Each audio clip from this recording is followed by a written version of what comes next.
It was 2:18 in the morning when the phone rang. The dispatcher picked up, expecting maybe a noise complaint, maybe a domestic dispute, maybe nothing at all. But the voice on the other end wasn't panicked. It wasn't scared. It was calm, controlled, almost bored. The man said he heard what might have been fireworks, maybe gunshots, something outside his apartment building. There was no urgency in his tone, no fear in his words, just a vague concern, as if he were an observer, a bystander, just someone trying to help. But that call wasn't what it seemed, because the man who dialed 911 wasn't outside the situation. He was a situation.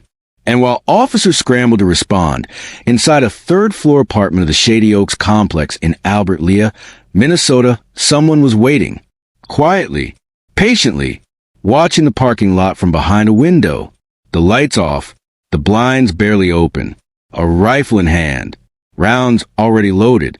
He had planned this. This wasn't a moment of rage. It wasn't an accident. It wasn't confusion. This was deliberate. At 2:20 a.m., the first squad car pulled up. Officer Cody Needham stepped out into the cold, looked up at the building, and was hit. A bullet tore into his chest, right over his heart. Only his vest saved him.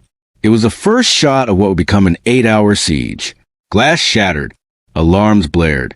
Lights flickered on an apartment across the building as terrified residents crawled to their floors, some bleeding, some hiding in closets, unsure what was happening. Only that it wasn't safe to move. Another man, walking in the hallway, was shot. A neighbor, a driver passing by the complex in the early morning hours, felt his windshield explode. Shards of glass slicing his face as a bullet missed him by inches. And still the shots kept coming. Nearly 100 rounds would be fired before the sun rose. From that single apartment window, the man inside continued to reload, reposition, aim again. This wasn't random. These were calculated shots, delivered with a chilling quiet, as though nothing about the violence surprised him, as though this was exactly how he expected it to go. Inside, behind locked doors, he sat alone. No shouting, no demands, no manifesto, just silence and gunfire. He didn't try to run. He didn't try to escape. He didn't speak to the negotiators. He barely moved. And when police finally breached the door, they found him sitting, calmly, waiting to be taken. His name was Devin Weiland, 21 years old. No criminal history. No record of violence. No known enemies. No clear motive. But something was wrong. Something no one had seen. Something no one had stopped. And by the time it ended, 3 innocent people were wounded. Dozens were traumatized. And a town was left asking a question it still can't answer. Why? Why would a young man, with no warning signs, no enemies, and no reason, turn his home into a war zone? Why would he fire at random? At neighbors? At strangers? At police officers sent to help? What was going through his mind in the hours before the call? What did he think he was accomplishing? And was there something buried deeper? Something no one had caught? This is the story of Devin Weiland. And this is how one early morning in Albert Lea became a nightmare that would haunt a community forever. A standoff, an ambush, a plan no one saw coming, and a question that still has no answer. The case that followed will reveal the disturbing truth inside one apartment and the chilling silence of a man who refused to speak. This is what happened. And it all started with a call. There were no headlines written about them before that morning. No articles. No camera flashes. They were quiet members of their community. People just living their lives. Going to work. Locking their doors at night. Carrying on in a town where things like this didn't happen. But that changed. Because on the morning of November 29th, 2020, 3 people in Albert Lea became victims. Not of a robbery. Not of a gang. Not of a dispute. But of something far harder to explain. Something that didn't make sense, no matter how many times it was revisited. They were wounded not because of who they were, but simply because they were there. The first was Officer Cody Needham, 27 years old. He was the kind of officer people remember for the right reasons. He didn't raise his voice. He didn't act like he had something to prove. He showed up, handled the situation, and left things calmer than he found them. By all accounts, he was the kind of cop you wanted showing up when things went wrong. On that morning, when the 911 call came in, Officer Needham was one of the first to respond. There was no sense of urgency yet. The call had come in as a potential disturbance. Something minor. He parked outside the Shady Oaks apartments, exited the vehicle, and began to approach. He didn't even make it to the front door. A single bullet, fired from above, struck him in the chest. It hit directly over his heart. If he hadn't been wearing his bulletproof vest, he wouldn't have survived. The force of the shot knocked him down, but he got back up. He radioed for backup. He continued to work the scene, bleeding, shaken, but alive. That vest saved his life. But what it couldn't protect him from was the realization that he had walked into an ambush, that someone had called him there, and waited. The second victim wasn't wearing a uniform. He wasn't carrying a weapon. He didn't even know anything was wrong. He was a resident, a tenant living just down the hall from Devin Wyland. His name hasn't been widely shared, but his story has. He heard the sounds, the same ones that brought police to the scene. Confused, he opened the door. Maybe he thought someone needed help. Maybe he just wanted to know what was going on. But the moment he stepped into the hallway, a shot rang out. The bullet struck him in the hip. He dropped to the floor, alone, in pain, crawling back toward his apartment, trying to get to safety, trying to survive. He wasn't armed. He wasn't aggressive. He wasn't involved. He just stepped into the hallway.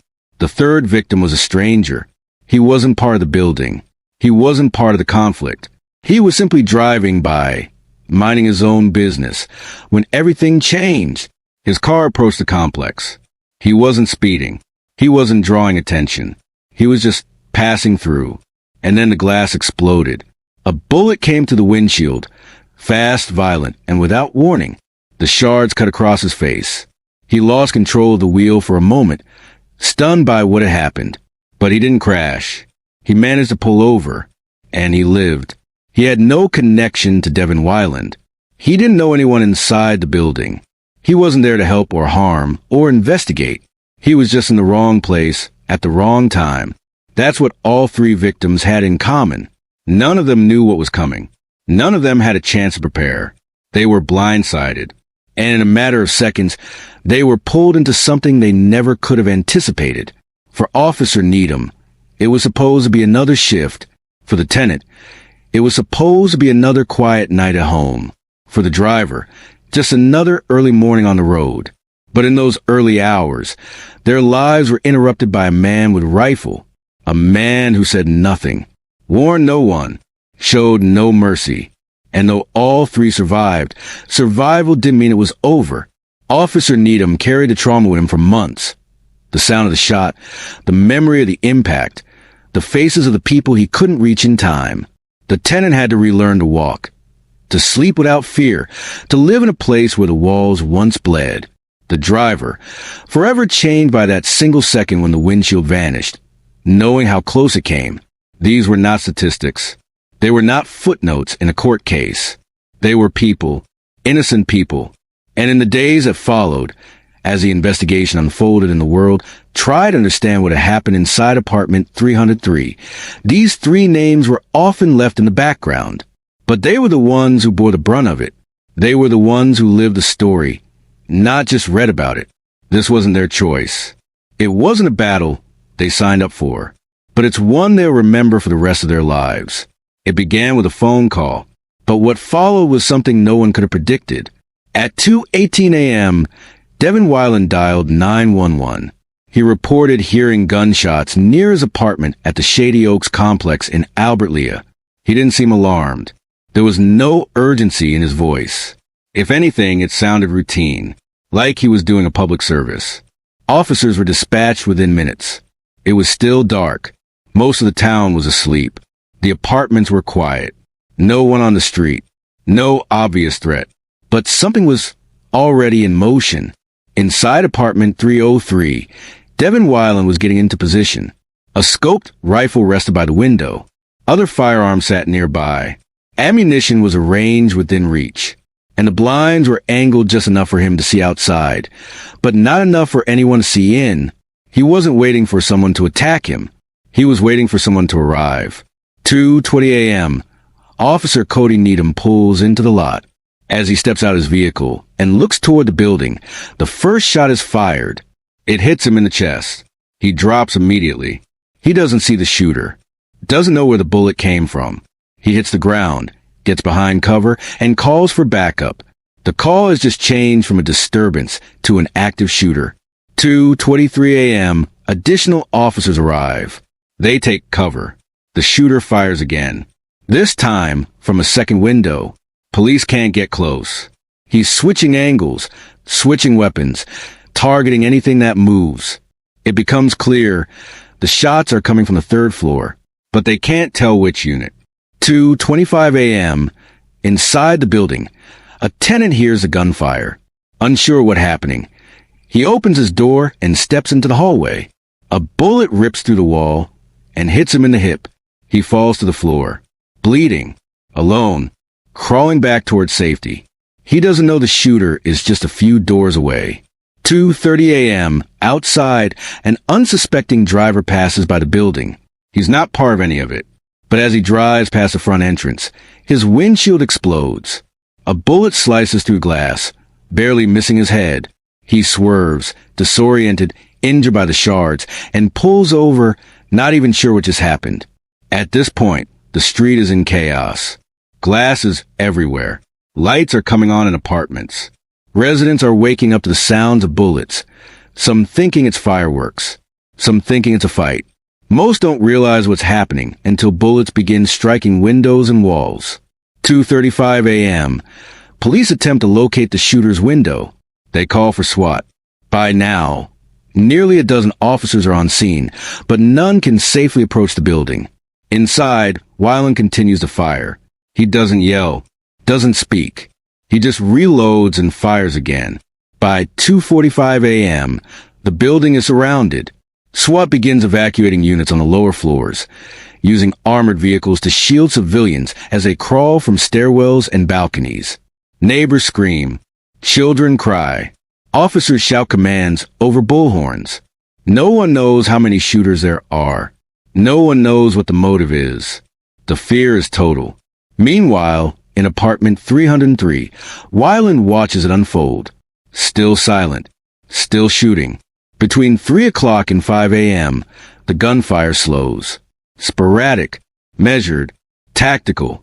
At one point, a negotiator attempts to make contact. No response. A phone call is placed to the apartment. It rings. No answer. Over the next few hours, drones are deployed. Cameras scan the windows. Officers try to determine whether Weiland is still alive, still armed, still planning more. Then silence. No movement. No more shots. The building is locked down. Police set up perimeters. Residents are told to stay low, stay quiet, stay calm. It stays that way until around 10 a.m. That's when Weiland finally speaks. He calls 911 again. He says he's been shot. He says he needs help. It's unclear when or how he was wounded, but it's the first time police hear his voice since the chaos began. Within minutes, he agrees to surrender. He emerges slowly from the building. He's bleeding from the abdomen. The rifle is gone. He says nothing as he's taken into custody. No explanation. No apology. Just blood on his clothes. Calm on his face. The siege is over. And what's left is a crime scene stretching across multiple apartments, stairwells, and parking lots. Bullet holes in walls. Casings on the floor. Blood trails on the stairs. 3 people injured. Dozens more evacuated. Hundreds shaken. And one question spreading through the city like smoke. Why? By the time the final shot was fired, the scene at Shady Oaks looked like something out of a war zone. There were over 80 spent shell casings found around apartment 303. Dozens of windows shattered. Holes riddled the drywall of neighboring units. Blood trails marked the stairwell. And standing in the middle of it all was the question investigators couldn't ignore. Why did he do it? Devin Weiland wasn't a criminal. Not on paper. He had no arrest record. No known history of violence. No prior encounters with police. His neighbors described him as quiet. A little off, maybe, but nothing that made them think this would happen. In the days following the shooting, law enforcement began piecing together everything they could. They searched Weiland's apartment. What they found was chilling. Multiple firearms, including a scoped rifle used in the shooting, all legally purchased. Over 1,000 rounds of ammunition, a GoPro camera mounted near the window, a notebook filled with vague, paranoid statements, pages torn out, others left blank. He hadn't scribbled manifestos. There were no political rants, no clear ideology, but the setup made one thing clear. This wasn't spontaneous. This was planned. Investigators reviewed surveillance footage from the surrounding area. A few clips caught muzzle flashes in the dark. Others showed residents fleeing the building, but none captured Weiland directly. They turned to his digital footprint, his phone, his laptop. There were search histories about police response times, pages on bullet trajectories, a downloaded copy of a SWAT team response manual, forums about tactical standoffs, but no post saying what he was planning, no warning left behind. Interviews with family were limited. Devin lived alone, had few close contacts. His relatives hadn't seen any signs that he was preparing for violence. Some hadn't heard from him in weeks. Mental health quickly became part of the conversation. Neighbors reported odd behavior. One claimed he had complained about hearing voices through the walls. Another recalled him putting tinfoil on the windows. Another said she once heard him pacing and talking to himself for hours. But none of it had led to a wellness check. There had been no incident serious enough to draw attention. No confrontation. No diagnosis. Still, to investigators, one fact stood out above the rest. He had called 911. Devin Weiland had voluntarily brought the police to his building. He had made himself the one to initiate the response. He had pulled them into it, like bait in a trap, and that call changed everything. Detectives believed the attack was premeditated, that Weiland had staged the entire thing, placed himself as the informant, waited for the response, then opened fire. But even with that theory in place, they still couldn't answer the most important question. Why? He hadn't left a message. He hadn't tried to explain. And in interviews after his arrest, he said very little. He didn't deny what he had done, but he didn't offer justification. He said he remembered the shooting. He said he believed he'd been shot in the stomach, though it turned out to be a self-inflicted wound. He asked for medical help. He complied with orders. But that was all. He never explained his motive. He never showed remorse. To detectives, it was like staring into a void, a person who had meticulously planned an ambush and then sat in silence when asked why. Investigators reconstructed the timeline minute by minute. The weapons were traced. Legal purchases. No red flags. The 911 calls were reviewed repeatedly. Nothing suspicious at first listen. But once they knew what followed, the calmness of his voice became the most chilling part. Everything had been calculated, and yet no one saw it coming. This wasn't a man with a long fuse burning. This was a man who had gone quiet and stayed there, and in that silence, he had created something devastating. A plan built in shadows, a decision made without warning, and a night that left investigators with a file full of facts, but no closure. In most cases, when the gunfire stops and the suspect is in custody, the questions begin to shrink. The timeline gets filled in. Motives become clearer. A story starts to take shape. But in this case, the more investigators learned about Devin Weiland, the more confusing things became, because nothing fit. He wasn't known to be violent. He had no criminal history, no history of extremist ideology, no manifesto, no online trail of rage. No notes explaining what he'd done. No record of prior psychiatric hospitalization. No dramatic event that triggered it all. What emerged instead was something far harder to find. A portrait of a young man quietly unraveling, piece by piece, in ways that no one could clearly see. But behind that silence there were signs. Not loud ones. Not obvious ones. But traces. Patterns. Missed moments. One neighbor remembered how he always kept the blinds closed, even in daylight. Another said he had once heard strange, low humming noises coming from Weiland's apartment, almost like he was playing audio recordings on repeat. Someone else described hearing him pacing, sometimes for hours, back and forth, but never speaking. He wasn't unfriendly, but he wasn't approachable either. He had isolated himself long before the shooting. Digging deeper, investigators found something else. Tucked away in a computer, hidden among file folders with meaningless names, recordings, clips of street traffic, distant sirens, police radio chatter, all stitched together, fragmented, incomplete, as though he'd been studying them, replaying them, waiting for a moment that only he understood. They also discovered that Devin had filed for unemployment months earlier, lost his job, stopped talking to friends, spent nearly all his time indoors. His internet history showed that he had searched for terms like how to hold off a SWAT team and what body armor police use. But what sent chills through investigators was what he didn't search. He never looked up any of the victims, never researched his neighbors, never visited the social media profiles of people he planned to hurt. It was never personal. That's what made it so disturbing. It wasn't vengeance. It wasn't targeted. It was planned chaos. And when detectives finally had a chance to interview him after his arrest, they got the confirmation they feared. He had set it up. All of it. He admitted that he fired from 2 different windows to make it seem like there were multiple shooters. He said he kept firing because he wanted to confuse the response. He wanted to make the police believe they were under siege. And when asked why he called 911 in the first place, his answer was even colder. I wanted to see what they would do. He had called the police just to watch them react. That was his reason. There was no greater message, no mission, no manifesto, just a controlled experiment in destruction, with real lives caught in the middle. It was a twist no one expected.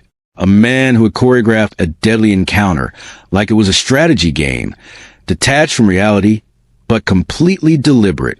And still, even with that confession, another layer of mystery remained. Because even after investigators gathered the recordings, the notebooks, the rifles, and the digital footprint, they couldn't explain what turned a quiet man in a small Minnesota apartment into someone capable of unleashing that kind of terror. He didn't snap. He planned. And that, perhaps, was the most terrifying revelation of all. For most people in Albert Lea, the trauma didn't end on November 29th. It lingered. Windows were replaced. Walls were patched. Police tape was cleared. But for the victims, and for the town, nothing felt the same. The courthouse proceedings began slowly. Devin Weiland was arrested the day of the shooting, treated for his abdominal wound, and transferred to jail under heavy security. He was charged with multiple counts of attempted murder, assault with a deadly weapon, and several counts related to the reckless discharge of firearm. He appeared in court for the first time via video. He didn't speak much. He didn't react. When the charges were read, he showed no expression, no anger, no remorse, just a blank face staring into the screen. As the weeks passed, prosecutors built a case around intent.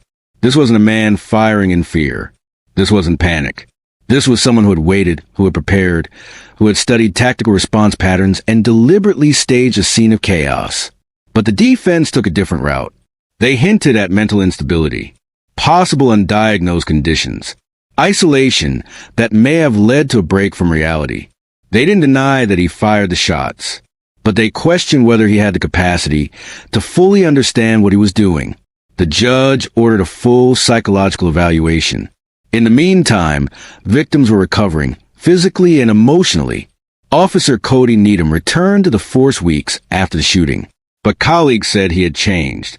He was more cautious, more quiet, sometimes more distant. The impact of that night, of being ambushed by someone he couldn't see, stayed with him. The tenant, who was shot in the hallway, moved out of the complex. He declined interviews. He didn't want to relive it. He just wanted to heal. And the man who was driving by, the one who narrowly avoided death, disappeared from public view altogether. He gave no statement. He requested privacy. His silence, in some ways, said more than words ever could. In court, Devin Weiland eventually entered a plea. Guilty but mentally ill. The plea was accepted, but it didn't reduce the weight of what he had done. He was sentenced to over 18 years in prison, with the possibility of mental health treatment while incarcerated. Not a life sentence, but not freedom either. The decision sparked mixed reactions. Some felt it was fair, a recognition that something was deeply wrong in his mind. Others believed it was far too lenient, that someone who planned such a violent act should never walk free again. But one thing was clear: justice in this case was never going to feel complete. There was no way to make sense of what had happened, no way to explain it fully, no way to undo the damage. In the months after sentencing, life in Albert Lea slowly moved forward. The apartment building was repaired, residents returned, but there were still reminders. Bullet holes patched over, windows that didn't match the rest, whispers in the hallways when a door slammed too loud. And for the victims, even those who survived, it would never be over. There's a wound that comes with being chosen at random, of having your life intersect with violence not because of something you did, but simply because of where you were standing. The trial ended. The cameras left. But the echo of that night never really did. It's easy to talk about numbers. 3 victims, 80 rounds fired, 1 arrest, 18 years. But what those numbers don't tell you is the feeling of that night, the silence before the first shot, the scream that followed, the sound of a bullet passing by someone's ear, so close they could feel the air move. You can't measure that in statistics. You can't write it into court documents. Because what happened in apartment 303 wasn't just a shooting. It was a rupture, a rip through the lives of everyone who happened to be near it. And the people it hurt most never asked to be part of the story. Officer Cody Needham didn't speak publicly after the case closed, but his colleagues said he was never the same.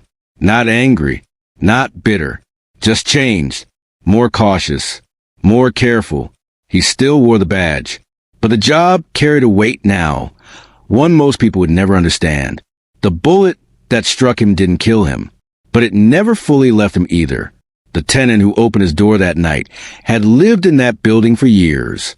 It was home, safe, familiar, until the hallway became a war zone and the floor was soaked in blood. He survived, but he didn't stay. He left with a limp, with pain, with something heavier than injury. And the driver, the one who was just passing through, became a symbol of how random this violence really was. He was a stranger to everyone in that building. He wasn't part of any conflict. But in a flash, his face was covered in shattered glass. His world spun sideways. And nothing felt ordinary again. Their names didn't trend on social media. There were no interviews, no fundraisers, no national spotlights. But they carried the worst part of the story. The part that doesn't go away. The trauma that hides behind functioning. The nightmares that follow silence. The flashbacks triggered by headlights in the dark. Or a loud bang from a neighboring apartment. Or a routine knock at the door. For every bullet that struck a wall, there was someone behind that wall who now flinches at sudden noises. For every news article about the case, there was a person trying not to read their name. And for every courtroom detail shared with the public, there were private moments that never made out. Quiet pain, sleepless nights, panic that lingers in ordinary places. This wasn't about fame. It wasn't about headlines. It was about what violence takes from people who were just trying to live. One of the victims said in a private statement, one not read in court, not aired on television, "I keep telling myself it's over, but it doesn't feel over." That's the part no one prepares for. Not the gunfire, not the sirens, but what comes after. The constant scanning of a room, the fear of being seen, the guilt of surviving, the wondering if next time they won't. The victims of that night in Albert Lea didn't ask to become survivors. They didn't volunteer for it. They didn't sign up to become characters in a crime story. They were just people. People who woke up early. People who worked jobs. People who thought they'd live in peace. And now, they live with the echo of a man they barely knew. A man who didn't shout, didn't threaten, didn't explain. He just waited, then fired, and left them to piece together the wreckage. Sometimes, when a case ends, we find relief in understanding. A motive, a reason, a pattern that makes sense. But in the case of Devin Wyland, there was no clarity, only silence. And one final detail that still disturbs investigators to this day. When his laptop was forensically examined, buried in a directory, not marked or labeled, was a short video file, roughly 18 seconds long. No sound, no title, just grainy footage from the inside of his apartment. It showed a rifle on the windowsill, a single chair facing it, and Weiland walking into frame, sitting down, looking out the window, and then smiling. There was no timestamp, no message, just that smile, not the kind that comes from joy, not the kind people recognize, but the kind that seems rehearsed, empty, detached, planned. No one knows why he recorded it, whether it was meant to be a farewell, or a rehearsal, or just a moment captured for no one but himself. But what haunts people is this. That man had time to stop, to change his mind, to pick up the phone again, to leave. But instead, he waited, and in that stillness, something irreversible took shape. The apartment has been cleaned, the evidence logged, the trial concluded. But that video, short, silent, and impossible to forget, remains the final unanswered question. Because when someone commits violence without a motive, without rage, without a single word, what do we call it? And how do we ever stop it if we can't even see it coming? Some cases leave you angry. Some leave you heartbroken. But this one leaves a question mark. If Devin Weiland could live quietly among neighbors, plan something like this in silence, and carry it out without warning, then who else is out there, hiding in plain sight? If this story stayed with you, if the silence of it unsettled you, then you won't want to miss what happened in insert next case teaser. Another case where the killer never said a word, but left a trail that screamed. Subscribe, hit the bell, and follow the trail, because it's far from cold.